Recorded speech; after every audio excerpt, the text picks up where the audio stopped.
Namo tassa bhagavato arahato samma sambuddhassa. Namo tassa bhagavato arahato samma sambuddhassa. Namo tassa bhagavato arahato samma sambuddhassa. Welcome, my friends, to the third Dhamma talk for this retreat. We continue going through in a linear progression, the Noble Eightfold Path. But one of the things that I wanted to actually to bring up to you guys is something I like to view the Noble Eightfold Path in its original iconography, which is this wheel with the 8 spokes. Before there were Buddha statues, that was one of the original symbols of Buddhism. The wheel with 8 spokes, symbolizing the Noble Eightfold Path. And just like a wheel with 8 spokes, they all work together. All factors of the Noble Eightfold Path come together and work together at the same time. You practice them all together at the same time. So, and just like a wheel, if you started breaking the spokes out, eventually that wheel would not work anymore. It would stop working and then it would break down. All these factors of the Noble Eightfold Path support each other and work together. So it's a good way to view the Noble Eightfold Path in this way. So today I'm going to talk about right livelihood and right effort. So right livelihood, the Pali is samma ajiva, and ajiva means livelihood, mode of living, or just living in general. Obviously we know the English word, the livelihood, usually means a means of supporting one's existence. So this is, when we think of right livelihood, we often think about our job or our career. But this is the Buddha's definition of right livelihood. And what is right livelihood? There is the case where a disciple of the Noble Ones, having abandoned wrong livelihood, keeps his life going with right livelihood. This is called right livelihood. It's kind of vague, right? It doesn't give you a lot of information. But I think one of the reasons for that is because right livelihood is, going back to the word ajiva, just living in general, right? Right livelihood is living a skillful life, a balanced life. What is skillful and unskillful mean? The words there are kusala for skillful and akusala for unskillful. You've also heard Samanera Panyaratana use the words wholesome and unwholesome. It's the same word. But kusala is doing an action that is beneficial to yourself and others. This is an action that's not harmful, which is akusala. That is, an unskillful action is an action that is harmful to yourself and others. So what we want to do with our right livelihood is to live a life in all spheres of our life, from family, work, social, economic. Live a balanced life, a skillful life. You know, there's many suttas where people ask the Buddha, how as a person, a householder, somebody who has a family and a house and a job and all that, how do we live? And he talks about taking care of spouse and children, taking care of mother and father, living a balanced life. As a matter of fact, one of my favorite little sutta quotes, the Buddha acts almost like a financial planner in this little quote. It's a kind of funny little thing. He says, "A householder knowing his income and expenses leads a balanced life, neither extravagant nor miserly, knowing that thus his income will stand in excess of his expenses, but not his expenses in excess of his income." All right, so living that balanced life, neither living extravagantly or miserly. Right? The Buddha is very big on the middle path, right? The Noble Eightfold Path is the middle path. The Buddha talks about the middle path between self-indulgence and self-mortification. the middle path between annihilation and eternalism. This is the middle path of living a skillful life. So when we talk about working with, taking care of our responsibilities, doing so in a skillful manner, working, supporting your family, helping your friends, and also how you act at work and in society in general.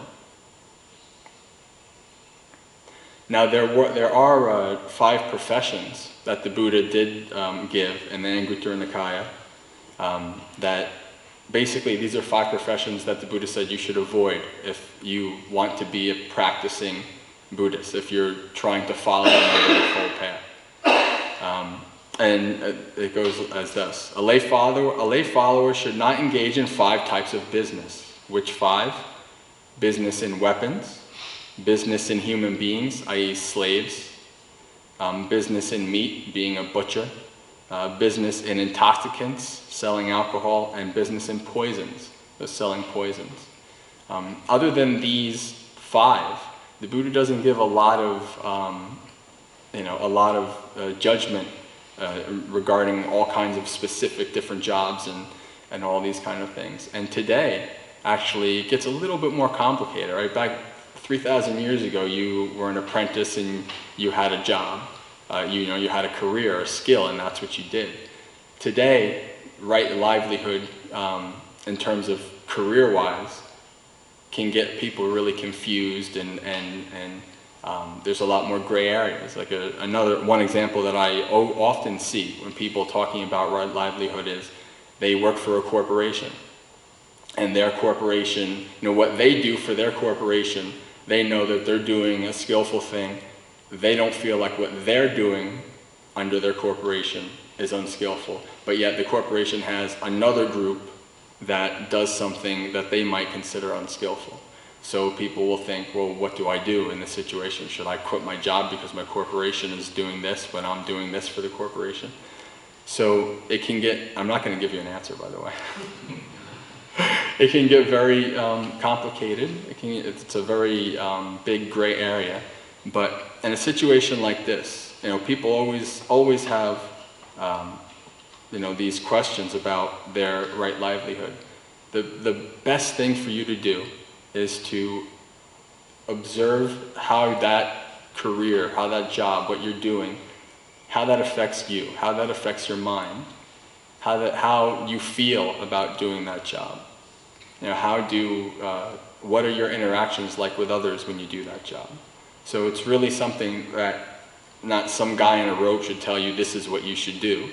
It's something that you should take responsibility for and look into it yourself. So this is right livelihood. And how does this connect with the other aspects of the Noble Eightfold Path? Well, really, in general, if you're living the Noble Eightfold Path, you're living right livelihood, and vice versa, right? Right livelihood, if we have the right understanding, if we have right view, right, we're not going to do harmful things, we're not going to harm and steal and curse out people and be divisive of people, trying to divide people, all this right speech, right action, all the stuff that Samanara Panyaratana spoke about yesterday, right? So you are, when you follow right livelihood, you actually are following the rest of the Noble Eightfold Path. And so, to follow a right livelihood, to follow the path, you need right effort. A right effort is an interesting path factor. Over almost 10 years of being a Buddhist practitioner, I've watched and I've listened to hundreds and hundreds of Dhamma talks. And right effort is something that's usually glossed over. I've never actually heard somebody give a Dhamma talk just on right effort. But it's an extremely important part of the Noble Eightfold Path. As a matter of fact, right effort, along with right understanding and right mindfulness, are basically the backbone of this Noble Eightfold Path. What do I mean by that? Right? If you don't put effort into doing this practice day by day, you're not going to do the practice. It's as simple as that. It takes effort to do this practice. Right? And of course, we're not going to put effort into something unless we have the understanding that why we're going to do this is because it's a beneficial thing. It's a good thing. If you didn't think that following the Noble Eightfold Path was good, you wouldn't put any effort into it. Right? So that's why that right understanding, or at least the beginning, the understanding of this practice is actually good for me and it's good for others. You have that basic understanding, that can develop a desire to put forth right effort. So that's the importance of right effort. And the Pali for right effort is samma vayama. And vayama means striving, effort, exertion, endeavor. And so what are we striving? What are we putting effort in for? The Buddha told us that we have 7 underlying tendencies. The Pali word for that is anusaya. The 7 underlying tendencies are, we're not going to talk about all of them, but I'm just going to go through them real quick. Our craving for sensual pleasures, so that would be our greed. Our aversion, so that's greed, aversion. Our ignorance. These are all underlying habitual tendencies. Now, also our tendency to have views. Right? When we have our views and we attach to our views, it causes all kinds of problems. The conceit. I don't know if it was Samanera Panyaratana or Bhante Silananda who talked about mana, conceit. That's one of those views as well. There's also doubt, and the last one is the attachment to existence. So there's these 7 underlying habitual tendencies. We're going to mostly talk about 2 with right effort. Although right effort and the path factors all actually work to undermine all of these habitual tendencies. But the 2 that we're most going to talk about are attachment and aversion. And you might have heard them with regards to the 3 roots of craving or the 3 poisons, greed, hatred, and delusion. Right? Greed is the attachment mind, it's the craving mind, the I like mind. I like it, I want it, if I have it, I want to keep it. And I'm going to do whatever I can to make sure that I keep it. That's greed, that's the attachment. Then we have hatred, which is the I dislike mind. This is from the root of aversion. Aversion is I don't like it, I don't want to have anything to do with it, I want to push it away, I want to run away from it. So we're dealing mostly in this talk with these 2 tendencies. And these are big ones. As a matter of fact, the Buddha, the definition of Nibbana that the Buddha gives is the eradication of greed, hatred, and delusion. And that comes from the eradication of ignorance and craving, right? So greed and hatred are not minor things. They're very, very big parts of our habitual tendencies, the underlying tendencies that we have, that we actually do all of our actions, or almost all of our actions, through when we're not being mindful, when we're not being heedful. So the Buddha gave 4 right efforts, and this is, you can find this all across the canon, all across the Nikayas, but Samyutta Nikaya 45.8 is the Magga Vibhanga Sutta, which is the analysis of the path, where the Buddha goes over an analysis of all the path factors.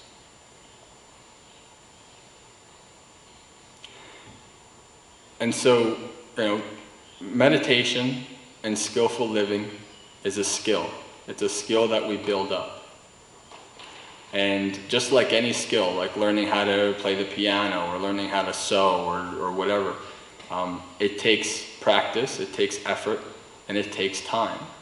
You know, it's not something that you don't sit down and all of a sudden you're a master meditator, or you don't try to fight greed, hatred, and delusion, and all of a sudden, you know, the day later you're awakened.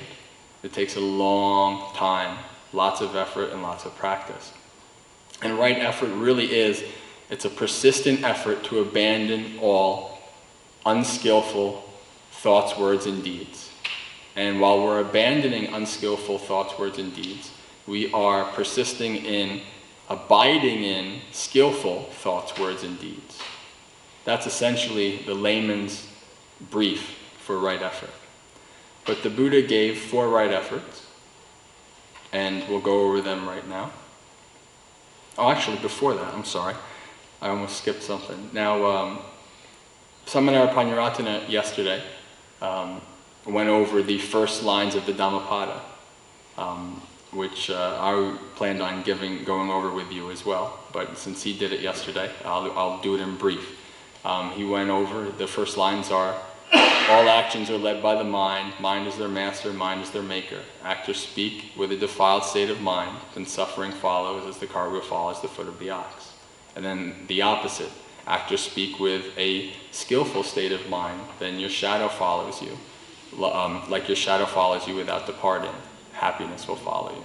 So we have these 2 things, right? And implicit in those 2 verses is the fact that you actually have a choice. If you're a beginner meditator, you might not think you have a choice, but the more you meditate, the more you practice, the more you realize you actually have a choice not to allow unskillful mind states, unskillful habits, control your actions. And of course, again, this takes practice. But the important thing is, and really, if we didn't have a choice, then the Buddha, this whole practice wouldn't work, right? Because we wouldn't be able to change our habits, to change our mind states, to change our actions. But we do have a choice. We do have the ability to do that. And so it's very important that we see that we have this ability, and that we see that a mind that is full of unskillful habits and unskillful mind states is very heavy. Like the poor ox that is just like, you know, lugging this huge cart behind her. And then you have the cart has the cart driver on top who's whipping him, and the ox is just stuck. And if you've ever actually like carried anything behind you, you might even see like the wheel like will nip at your foot and stuff like that. And it's not pleasant. It's not a very nice experience to have a mind full of greed and hatred and all these negative mind states. It feels very heavy. It feels very oppressive. It feels like you're in prison. But when you have a mind that is free of those, it's like your shadow. Your shadow is light. Your shadow doesn't weigh you down. It's always there. In a light mind, a happy mind, is a mind that finds joy very easily and finds concentration very easily. And that's extremely important. Bhante Mangala will be talking about that tomorrow. Finding concentration very easily is what helps us lead to wisdom and insight. And Bhante Sila also mentioned that. So remember that we have this choice, and putting forth this right effort is making the choice to better yourself day by day, to allow yourself to not set the conditions for your mind to be infested with unskillful mind states, but to set the conditions for your mind to be filled with skillful ones. In what, monks, is right effort? There's the case where a monk generates desire, endeavors, activates persistence, upholds and exerts his intent for the sake of the non-arising of unskillful qualities that have not yet arisen. So that's a lot of words, but essentially there's unskillful qualities that you don't do. There's unskillful habits that you don't do. Well, don't let them arise. So most of you are probably not going out and killing people on the streets. Don't do it. That's essentially what this is saying.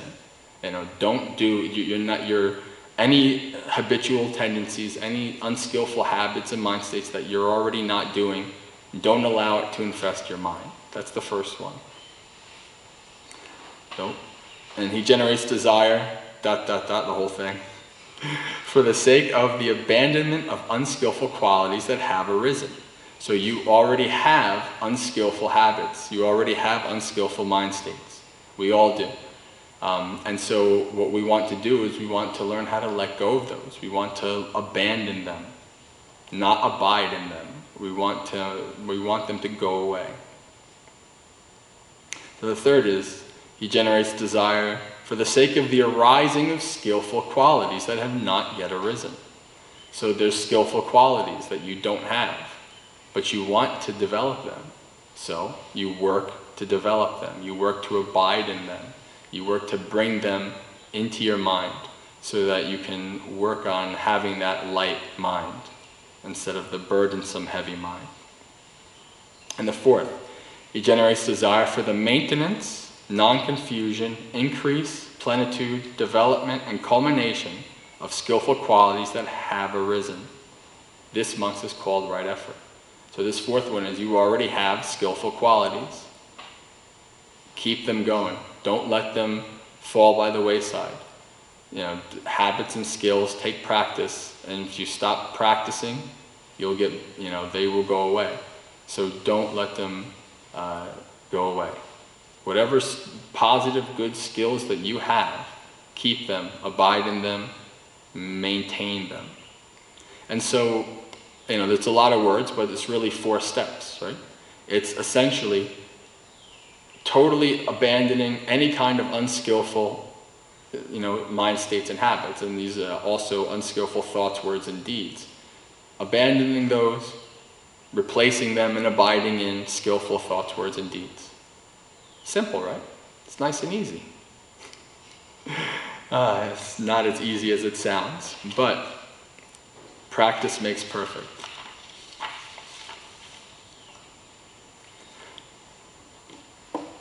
So I want to give a simile real quick that those of you like me who might like sitting around by a campfire or something like that might understand this simile, but I call it the fire simile. And essentially it's about feeding the fire. Your thoughts are like a fire, and you're tending the fire. You get back what you feed into it. Okay?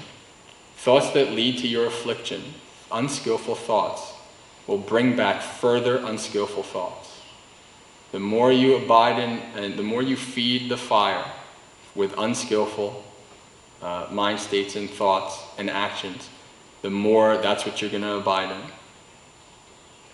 And so it's important that we understand that, so that we can realize in our day-to-day lives when we're feeding the fire. The more you practice, the more mindful you get, the more in your day-to-day lives you can understand, oh, this mind state has come up. And we're going to actually in a second talk about some more of the practical advice that the Buddha gave regarding right effort. So, how does the right effort connect with other factors? Well, as I said before, right effort is one of the backbones, right? It's like Atlas holding up the earth. Right effort is holds up the rest of the practice, just like right understanding and right mindfulness. Those 3 together are the preeminent parts of the Noble Eightfold Path that you need for all of it. And so, it takes effort to work with your mind. It takes effort to, practice replacing ill will with goodwill, practicing your metta. It takes effort to practice replacing harmful thoughts or with harmless thoughts. It takes effort to learn how to let go of sensual desire, and to not allow your craving to control your actions. It takes effort to not harm beings. Most of us are not going out hurting humans, but a lot of us have no qualms hurting even little bugs and stuff like that. It takes a lot of effort, to be in a little kuti, and then there's a spider, and you're like, You're holding yourself, I shouldn't kill the spider, I shouldn't kill the spider. You're fighting, you're putting effort in trying to do something skillful and wholesome, even though all of your tendency is saying, do something. You have such an aversion.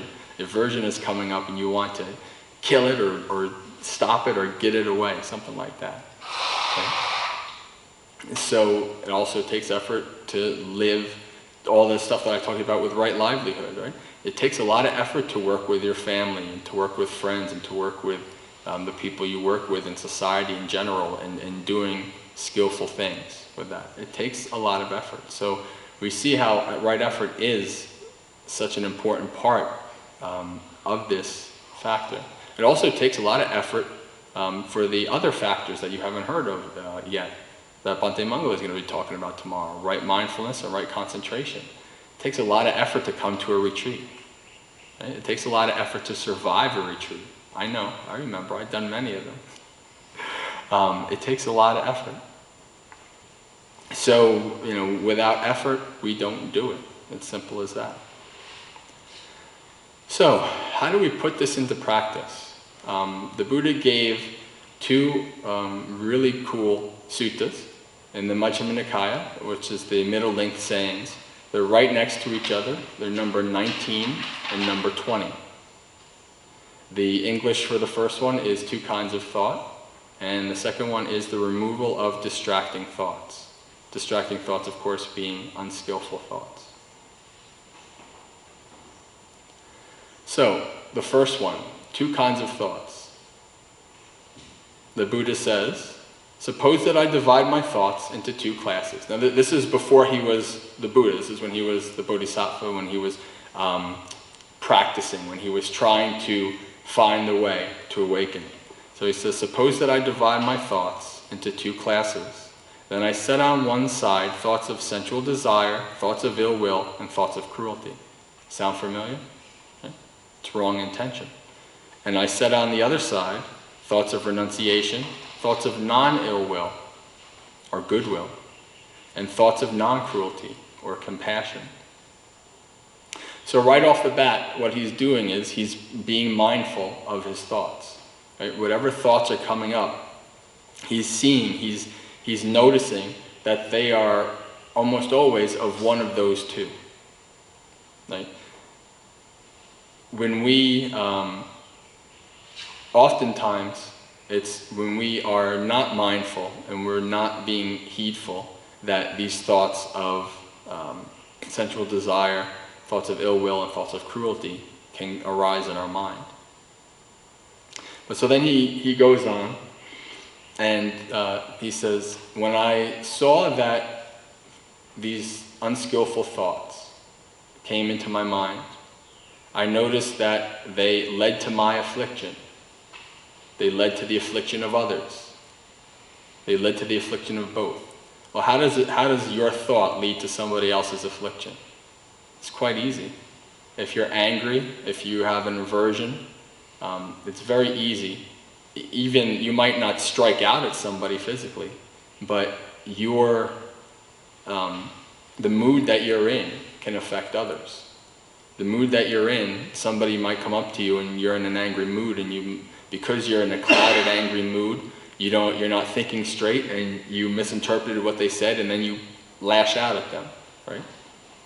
This is how our thoughts and our words, our thoughts can lead to our deeds and our actions. So we are careful of this, and the Buddha saw that these unskillful thoughts, sensual desire, ill will, and thoughts of cruelty, lead to my affliction. They harm me, they make my mind heavy, and then they can also harm others, and they can harm both of us. And he continues on, he says, okay, let me get this straight here. It leads to my affliction, to the affliction of others, the affliction of both. It obstructs discernment, promotes vexation, and does not lead to unbinding. What does that mean?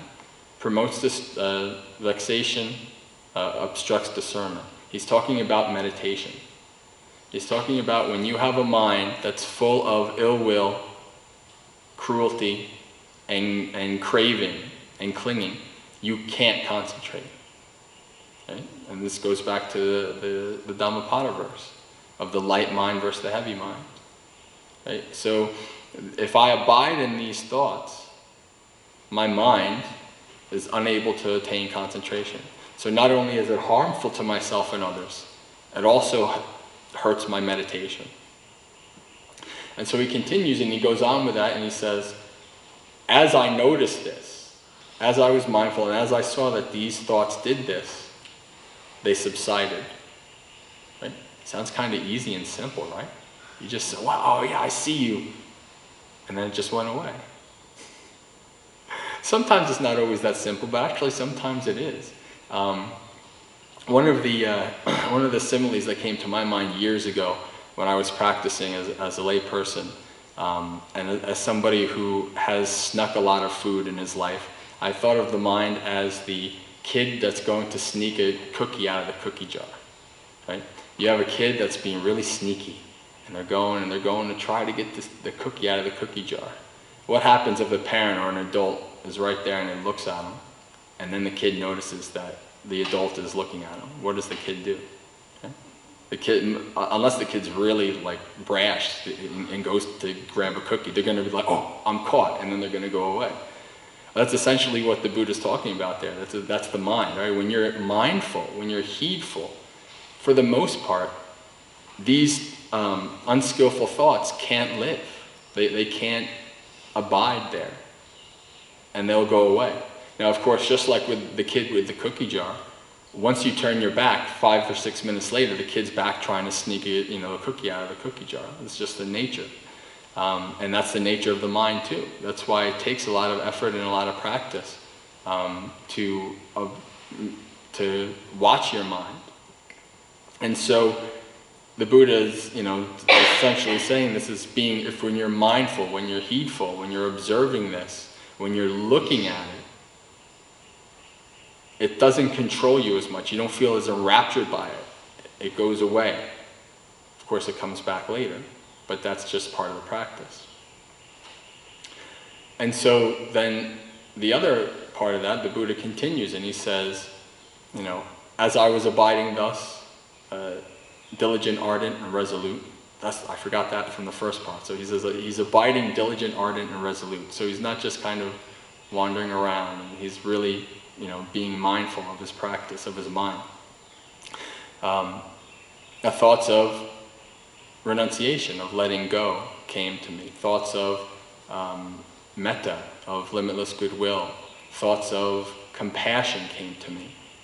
And I noticed that these do not lead to my affliction, or to the affliction of others, or to both.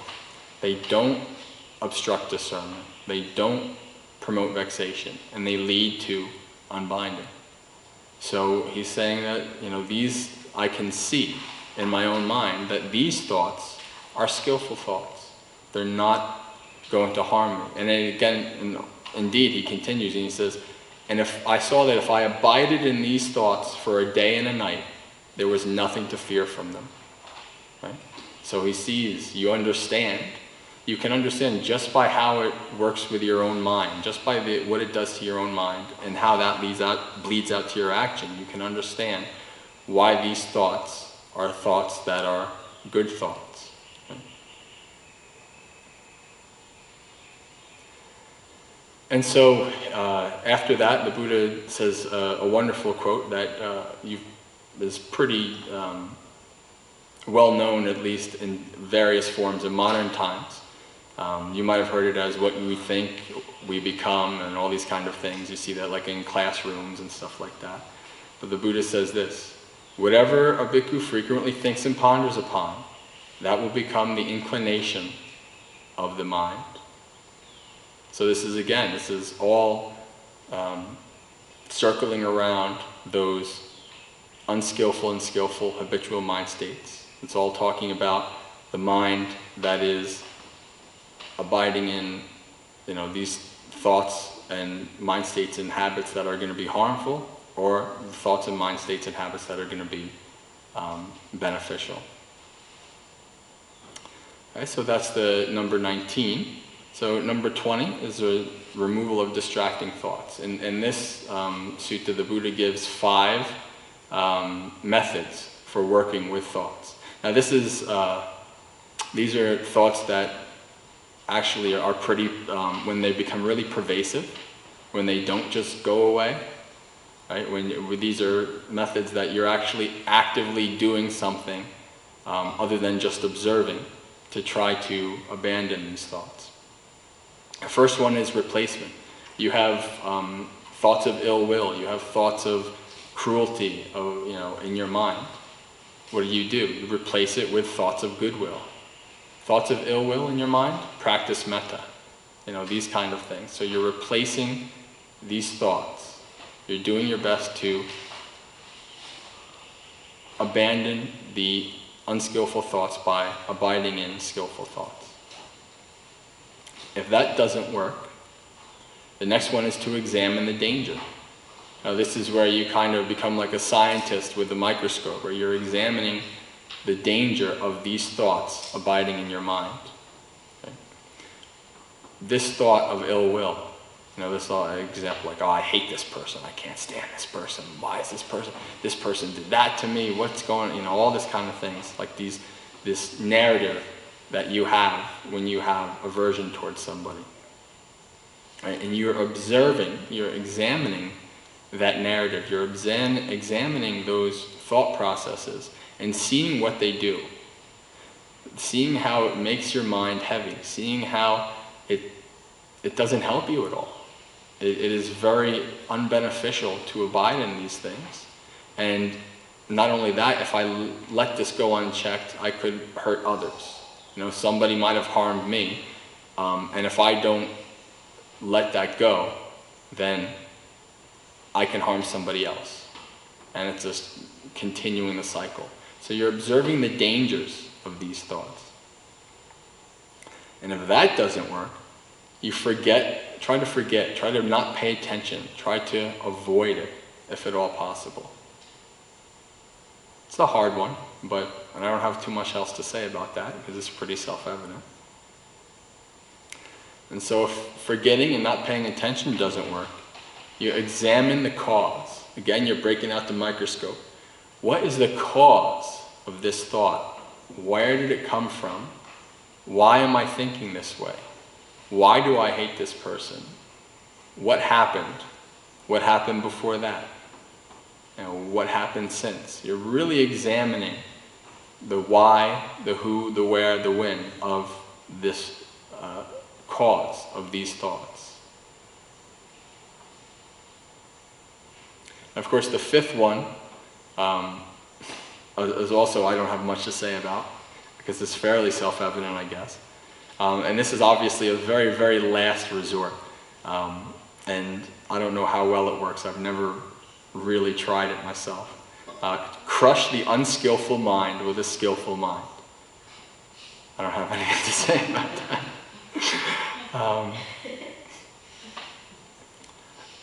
So that's some basic practices that the Buddha gave. I find that the one thing I didn't say about the 2 kinds of thought is it's something that I've practiced as a separate practice for myself for years. I've found that for me it's a lot easier to do it off the cushion per se. I mean, you can do it on the cushion too, but you're really trying to concentrate on following your object and all that kind of stuff. But when I'm off the cushion, when I was going around doing my daily work and all that kind of stuff, as a meditator, as a practitioner, if something happened, and all of a sudden a thought pops into my mind, I can, notice that. Is this thought going to be harmful to me or helpful to me? Should I abandon it right away or should I abide in it? Right? So, a thought comes up and you're at work and then something happens and you get it, that puts you in a bad mood, right? What you don't know or what you come to find out is that it's actually what happened. It was your choice to make yourself put in that bad mood. Something happened, you don't have to be in that bad mood. You don't have to, that's your direct reaction, an unmindful reaction to this happened, and then I'm in this bad mood. You'll hear it a lot. Like, you made me angry. Nobody can make you angry. Absolutely nobody makes you angry. You make yourself angry. That's the choice, right? And again, it's hard to see that when you practice and you start being able to depersonalize and these kind of things. You see that there is a choice. You see that just because something external happened doesn't mean that I have to act or react in that exact way. You know, when you're mindful, you can see how the mind works. You can see that, oh, this thought's come up, okay? This thought, it's an angry thought, but I don't need to follow the roller coaster that goes with that thought. I don't need to be attached to that thought. I can let it go. I'll let it go as it came. And so that's, part of this practice of dealing with these two kinds of thoughts. And it's something, again, it takes practice and effort. And at the beginning, maybe it's a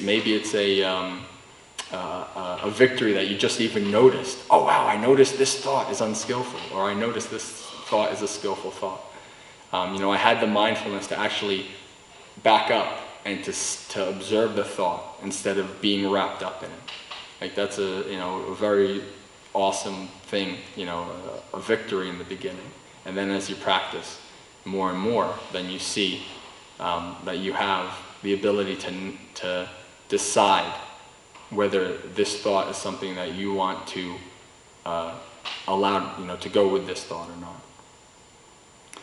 So, with regards to right effort, I wanted to move on a little bit and talk about some qualities regarding effort. The Buddha, I have this thing called the Buddha's adjectives. If you read enough of the suttas, of the four Nikayas, about 4,000 pages, I've read about 3,000. So I've read a lot of the suttas, and you see like the same words over and over and over and over again. And the three main qualities that the Buddha talks about when he talks about a meditator is diligent, ardent, and resolute. Right? So what is diligent, ardent, and resolute? Diligence is constant effort to accomplish something, attentive and persistent. And the Buddha's definition of diligence is guarding your mind against unskillful states. Right? That's being diligent. There's the two kinds of thoughts. That's you're guarding your mind. You have to identify the thought first before you can guard your mind from it, before you can be diligent in that. Ardent, intensely devoted, eager, enthusiastic, and zealous. And resolute, firm in purpose or determined, set in purpose. So there's a lot of different qualities of what it takes to be a meditator, a successful meditator, and all these kind of things. But these three are what you see the Buddha talk about the most. Being very consistent, being devoted, being firm, and practicing. And that all is, that is where your effort comes from, these qualities, and developing these qualities. Not only can you work on developing these qualities outside of the practice, but the practice also actually develops these qualities within you. So, one thing that the Buddha did say not to, a quality that he did not praise, was being lazy. He talks about laziness quite often. But one thing that I find funny is that the Buddha actually does say that being lazy is okay one time. There's one time that you can be lazy. And he says this: whoever is lazy and a badly expounded Dhamma and discipline dwells in happiness. For what reason? Because the Dhamma is badly expounded. What does that mean? Right? The Buddha's Dhamma, what does he talk about? Right? He talks about non-harming of beings. He talks about the 5 precepts, not harming, not stealing, not lying, all these kind of things. The badly expounded Dhamma would be the opposite of that. So if you had a teacher that said, go out and kill, go out and harm, go out and steal, that's one time you can be lazy. Right? You can be lazy in doing bad things. You can be lazy in doing unskillful things.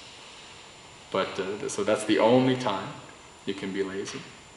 And there's a wonderful simile as well, where the Buddha says to the monks that are standing around, monks, what should you do if your head and your clothes are on fire?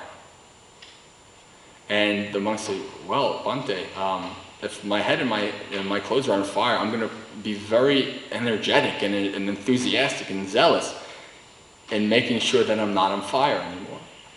And he says, well, just the same, this is how you should practice. So you practice with effort like you are on fire, and you're trying to not be on fire. Very interesting simile.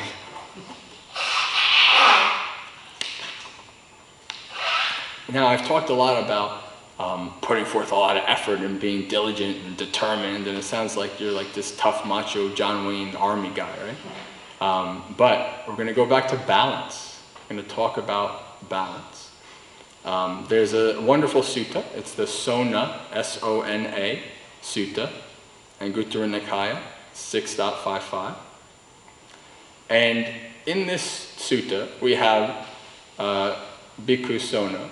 And Bhikkhu Sona is really putting forth a lot of effort.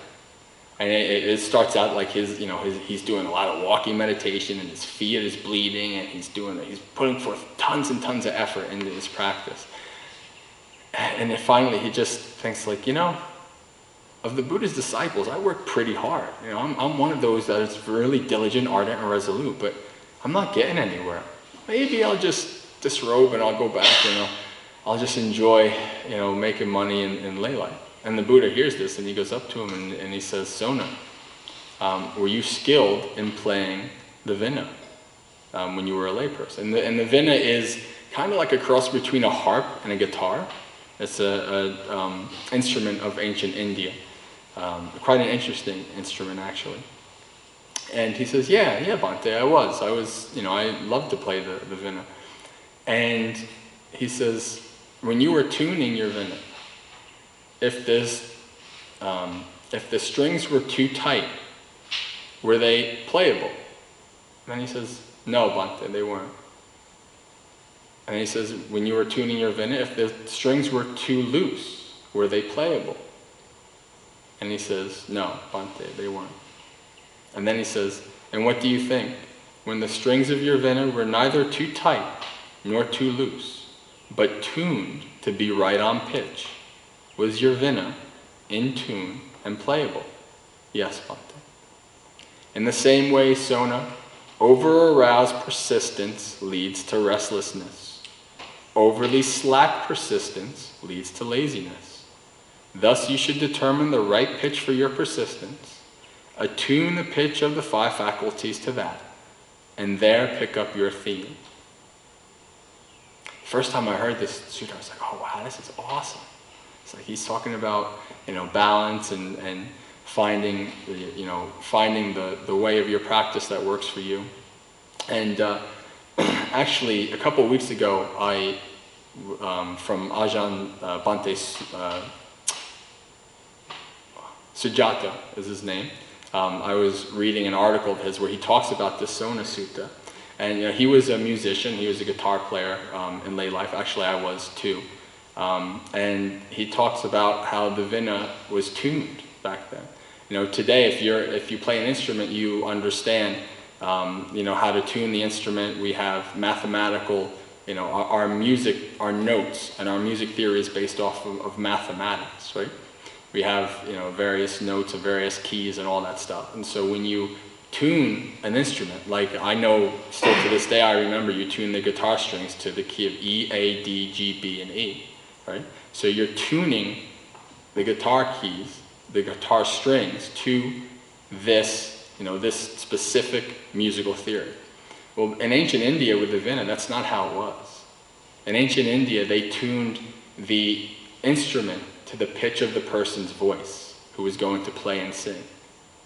So that, in my opinion, actually brings out an even further element of this sutta and makes it more understandable. So you have the person, the player, and the singer, and you have the instrument. And they are working together. They are in tune. And so this is like you and your own practice. Right? Your practice is your own. All of us have our own proclivities, our own tendencies, our own ways of practice. How I practice might not be the way that would work for your practice. My practice actually is very heavily in walking meditation. Some people's practice barely does any walking meditation. Right? So the point of this is, the point of Sona Sutta is talking about finding the meditation practice, finding the balance, finding the theme that works for you. So you're not just putting forth tons of effort. There's a time to put in effort, and there's a time to rest. And there's a time to understand the practice and how that practice works for you. Right? You can listen to all of us, you can listen to various teachers in various other places, and they'll all say, this is how you practice mindfulness meditation, this is how you practice following your breath, this is how you do this is how you do that. And you practice that, and you see, well, this doesn't quite work for me. Oh, but this does work for me. Right? So you're taking charge, just like I was talking about taking charge of your own understanding of right livelihood. You're taking charge of your own practice. You're not, you're finding the practice that works for you. Sometimes some people are able to really put in a lot of effort, and really some people can meditate for 7 or 8 hours and all these kind of stuff. And some people can barely sit down for 10 or 15 minutes. Right? I was one of those in the beginning. That's kind of how walking meditation found me. I've never been the type to be able to sit straight and quiet and calm for an hour. I still can barely do that to this day, 10 years later. But I still do it. I still practice, and I practice my own way and my own practice. Now, of course, my practice is in line with what the Buddha taught. So it's not like I'm doing all kinds of crazy, wild, different things. But it's my own practice. Over the years of trying different things and different methods and all that kind of stuff, I've found my pitch. I've found my theme for my effort. And so there's times that I know when to put forth a lot of effort and when to push myself. And there's times when I know when to let it go and to lay back and say, no, okay, no, I don't need to put too much. If I put too much effort in now, this will be harmful. And this is something that you develop as your practice develops. And you develop the wisdom to understand what you can do and what you can't do. So this is an important sutta. I highly suggest remembering this, because there will be times where you will have lots of doubt in your practice and lots of just feeling tired and feeling that the practice is not working for you. Remember Sona, and remember what the Buddha talked about. Right? It's okay to take a break. It's okay to sit in the chairs. Taking a break is not being lazy. Not doing it in the first place, that's lazy. So that's the Sona Sutta. And so in closing, I just wanted to go back quickly to the fire simile. Right? So normally what we do is we feed our fire with these thoughts. Right? These thoughts of greed and hatred, these unskillful thoughts, and we're building up this fire. And this fire can come back to burn us. Right? But what we can do is, what we want to do is, the overall goal is to not feed the fire anymore. I think Samanera Panyaratana in the question and answer yesterday talked about what the Buddha gave as a simile for Nibbana. Nibbana is when the lamp goes out. And it's not because it's the wind or something else that turned the lamp off. It's because there's no more fuel. The fuel is exhausted. The fuel for further becoming, for further rebirth, is exhausted. And that's why the lamp goes out. Same thing with this fire. Eventually we can not feed the fire and we can let it go out. Of course, that's a lofty goal, a goal that for most of us is probably a long way away. But until that time, what we can actually do is, instead of feeding the fire with our thoughts, our unskillful thoughts, we can feed the fire with our skillful ones. We can feed the fire with metta. We can feed the fire with compassion. We can feed the fire with generosity. And we can let that fire grow. We can let that fire blaze. We can let that fire be a light in the darkness. And indeed, that is actually how you change the world. You change the world not by going out with picket signs and yelling and screaming. You change the world by being that light for the world around you. And so this is the sutta, the simile that I wanted to leave you guys with. And I wanted to close with the Bhaddhakarata Sutta. And this is a wonderful sutta. It's called the simile of a single excellent night. If you haven't heard that, I highly suggest keeping it in your important sutta tabs. But it goes like this. Let not a person revive the past, or on the future build his hopes. For the past has been left behind, and the future has not been reached. Instead, with insight, let him see each presently arisen state. Let him know that and be sure of it, invincibly, unshakably. Today the effort must be made. Tomorrow death may come, who knows? No bargain with mortality can keep him and his hordes away. But one who dwells thus ardently, relentlessly, by day, by night, it is he, the peaceful sage, has said, who has had a single excellent night. Thank you, friends. Feel free, if you have any questions regarding anything in this talk or anything Buddhism or Dhamma related, meditation related, feel free to leave a question and I'll do my best to answer it. Until then, we can take a break and come back for meditation.